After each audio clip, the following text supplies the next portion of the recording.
Opositores tentam enganar os desinformados sobre a nuvem do dia 28 de fevereiro de 1963.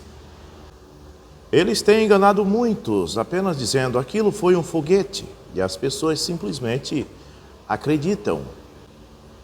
O principal motivo é falta de eleição, porque quando você é eleito, você tem revelação espiritual. Deus te dá a salvação completa.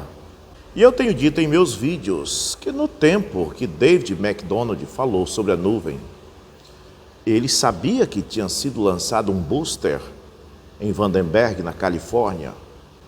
E ele falou sobre o booster. Mas ele disse que a possibilidade da formação da nuvem do dia 28 de fevereiro de 63 ter sido causada por causa da explosão do booster era algo muito pobre, por causa de vários fatores: velocidade de deriva, distância e quantidade de quilômetros por hora. David MacDonald faleceu em 1971. Foi encontrado seu corpo no deserto do Arizona, com um revólver calibre 38 do lado do seu corpo. Muitos ufólogos, amigos de David MacDonald, acreditam que ele foi assassinado, embora o governo tenha declarado que ele se suicidou. Até a sua morte em 1971, a nuvem continuava um mistério para David MacDonald. A explosão do foguete não o convencia. E até hoje, para os neutros que não fazem parte da turma que odeia o irmão Branham, a nuvem é um mistério. Se você entrar no site onde a revista Life é vendida por pessoas que nem mesmo conhecem a mensagem, eles dizem que a nuvem é um mistério. Só quem diz que a nuvem não é mistério e que foi causado pela explosão de um foguete são os odiadores da mensagem, que querem colocar um ponto final no assunto. A mesma coisa que a ciência e muitos que não creem em Deus tentam colocar um ponto final no nascimento milagroso de Jesus Cristo, dizendo que a estrela de Belém, na verdade, era o aparecimento do cometa Halley. Está cheio disso na internet. Eles tentam colocar um fim no assunto para que a sua fé se desfaleça. Há um pastor e cientista da mensagem chamado Bill Holstrom. Ele tem uma explicação de quase 6 horas de vídeo, completamente mostrando em aspectos científicos a impossibilidade da nuvem ter sido formada pela fumaça de um foguete.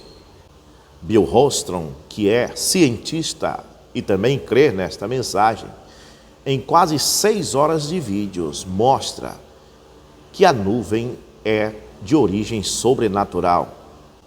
Eu gostaria muito de traduzir essas 6 horas de vídeo do cientista Bill Holstrom, mas não posso prometer que isso seja breve. Mas futuramente, se Deus quiser, teremos isto aqui no nosso canal. Eu tenho tudo que David MacDonald falou sobre a nuvem, tanto na revista Life como na revista Weatherwise. Eu traduzi tudo o que ele falou sobre o assunto, sobre o foguete. David MacDonald sabia que um foguete tinha sido explodido em Vandenberg, mas ele disse em suas palavras que a possibilidade da nuvem ter sido formada por causa do foguete é algo muito pobre, por causa da velocidade de deriva, que era 217 km por hora, para voar 820 km sem desfazer o anel no vento. E também a questão do horário da explosão até a hora da chegada em Flagstaff. Eu vou compartilhar com vocês o que eu traduzi algum tempo atrás e você vai ver com seus próprios olhos o que David MacDonald achava do foguete e da nuvem. Neste lançamento, o booster foi destruído a uma altura de 146 pés, 44 quilômetros, quase diretamente sobre a cabeça, mas um pouco para o sul, ou seja, bem em direção vertical aos céus, só que inclinado um pouco para o sul, para o lado da América do Sul. Então aqui está o mapa dos Estados Unidos. O estado na cor de azul do céu é o Arizona, e esse rosa é a Califórnia. Bem lá naquela pontinha, na beirinha do mar, do Oceano Pacífico, está Vandenberg. Este círculo vermelho é Flagstaff. São 820 quilômetros de Vandenberg a Flagstaff. O foguete foi lançado quase para cima, mas um pouco para o sul, em direção ao mar, em direção desta seta vermelha. Este é o sul dos Estados Unidos. O foguete explodiu a 44 quilômetros de altura. Voltando ao texto de James McDonald, o booster foi destruído a uma altura de 44 km, 146 pés, quase diretamente sobre a cabeça, mas um pouco para o sul. Sul de Vandenberg, pela Força Aérea às 13h52 PST. Tão logo que estas informações foram recebidas, pareceu que era a primeira pista sólida para a origem da nuvem de Flagstaff. McDonald diz: logo que estas informações foram recebidas, pareceu que era a primeira pista sólida para a origem da nuvem. Ele pensou que estava resolvido, que a nuvem não era um mistério mais. Mas David McDonald era um cientista capacitado e, estudando a fundo sobre o assunto, ele percebeu que a nuvem não tinha nada a ver com o foguete. A altura da detonação do foguete está quase a mesma da fotogrametricamente estimada altura da nuvem. A altura da explosão e a nuvem de Flagstaff era quase a mesma, mas a distância de uma para a outra era de 820 quilômetros. Continuando, e o tempo da detonação fez-se considerar seriamente a possibilidade de a nuvem de Flagstaff ter sido gerada pelo resultado da explosão. Uma questão crucial foi se o tempo de intervalo entre a explosão de Vandenberg e a passagem da nuvem em Flagstaff se encaixariam fotogramaticamente, para a tristeza das denominações.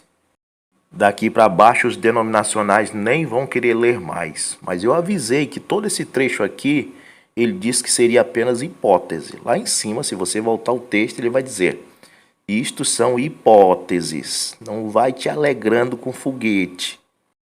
A velocidade de deriva estimada da nuvem, ou outra observação de velocidade de vento independente, tomando 1840 MST como tempo de passagem sobre Flagstaff, a 1452 MST, abre parênteses, igual 1352 PST, fecha parênteses, o tempo de detonação dá um tempo aproximado de deriva de 3 horas e 48 minutos.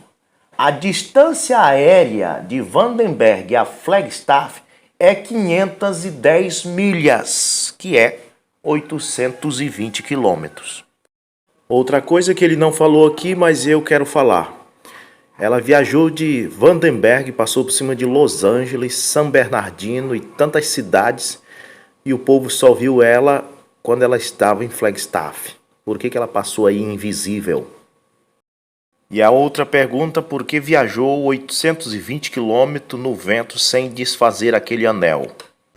Às vezes você contempla os céus numa tarde, vê as nuvens e muitas delas se formam como se fosse um cavalo ou um urso. E aquilo é questão de segundos para aquilo se desfazer.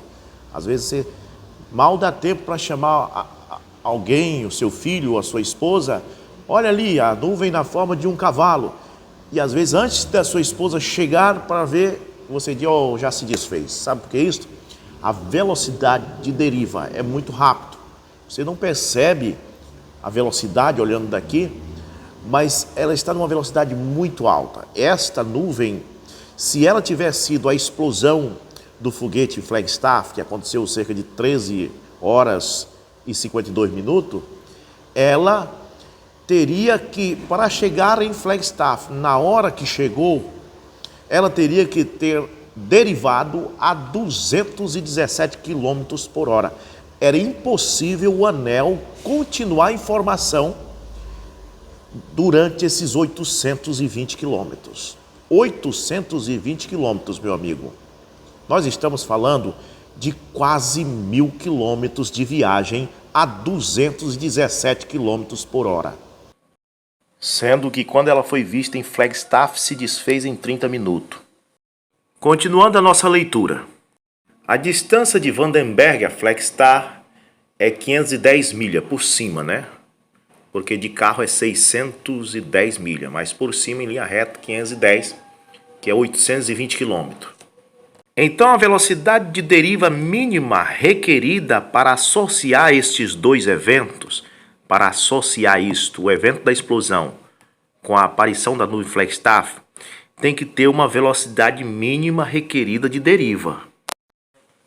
Então a velocidade mínima de deriva para associar estes dois eventos é perto de 135 milhas por hora. Essa velocidade de deriva requerida é substancialmente maior que Skelly estimou. Skelly era o outro meteorologista. 110 milhas por hora. E mesmo depois da foto de Lordsburg, que estimou 77,95 milhas por hora. Sendo assim, os acordos de velocidade de deriva parecem pobres. Mesmo que a altura entre a detonação, a explosão do foguete, em Vandenberg, e a nuvem lá em Flagstaff, parece encorajar, quer dizer, que era a mesma altura, mas a distância entre uma e outra era muito longe e a velocidade estimada não dava para chegar lá. Porque o Skelly estimou que ela ia a 110 milhas por hora, ou seja, 177 km por hora de velocidade. Mas para ela fazer 820 km em 3 horas e 48 minutos, ela teria que ir a 217 km por hora. Então, opositor, aquilo que você está pregando, aquilo que você está argumentando, dizendo que a nuvem é o resultado da explosão do foguete de Vandenberg, um dos maiores cientistas dos Estados Unidos dos anos 60 disse que é uma hipótese muito pobre. Quando eu falo pessoas neutras, são pessoas que não conhecem a mensagem, nem sabem quem é William Branham. São ligados à ciência e eles fazem sites como este, por exemplo, o site ADS. E ele é ligado à Universidade de Harvard. Aqui está.